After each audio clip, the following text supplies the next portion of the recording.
I was just wondering, like when you got there, like did you like regret going in? You know that you can be killed or something like that?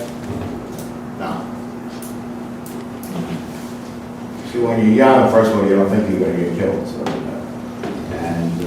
so even though it was somewhat, there was some real dangers.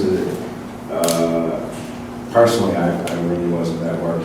During our Enrichment Week program on the Freedom Riders, we had students look at the social attitudes that stemmed from slavery in America, with particular attention on the South. We viewed different media, such as pictures and videos, during the time, with particular attention on the murder of Emmett Till as the catalyst of the Civil Rights Movement. I think that was the whole purpose behind what they did. I don't think none of us have an answer for what's going to happen 10 years down the line, but we can leave a legacy, a purpose, a mission, and I think that's what they tried to do. Lavon said, you see, I lived in New York. Lavon lived in Jackson, Mississippi. So Lavon will talk about his experience. But see, for him it was much more dangerous because he goes back home and he's facing Ku Klux Klan and all the bad people. He never regretted what we did at all, and being young, you're not as afraid as you probably should be. But that's what's good about being young. So. Because you do what's right, and you don't worry about all the other stuff. We then focused on the Freedom Riders movement, the formation of the group, and the events that led to the murders of Andrew Goodman, James Chaney, and Michael Schwerner. We talked about the important role social activism plays when people face inequality and injustice. The highlight of our experience was our meeting and discussion with Lou Zuchman and Lavon Brown, two Freedom Riders from the Freedom Rides of 1961. Students listened to Lou and Lavon as they shared their experiences, fears, and hopes during the rides.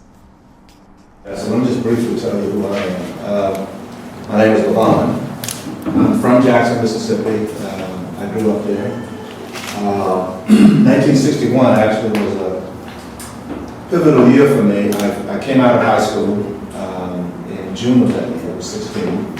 And the Freedom Rides obviously were impacting Jackson. We challenged the status quo. And what Lou says is true, is that despite what happened, it never occurred to me that I shouldn't do this. Was there anybody in your family that they felt that it was wrong that you was helping the African Americans on the Freedom Ride?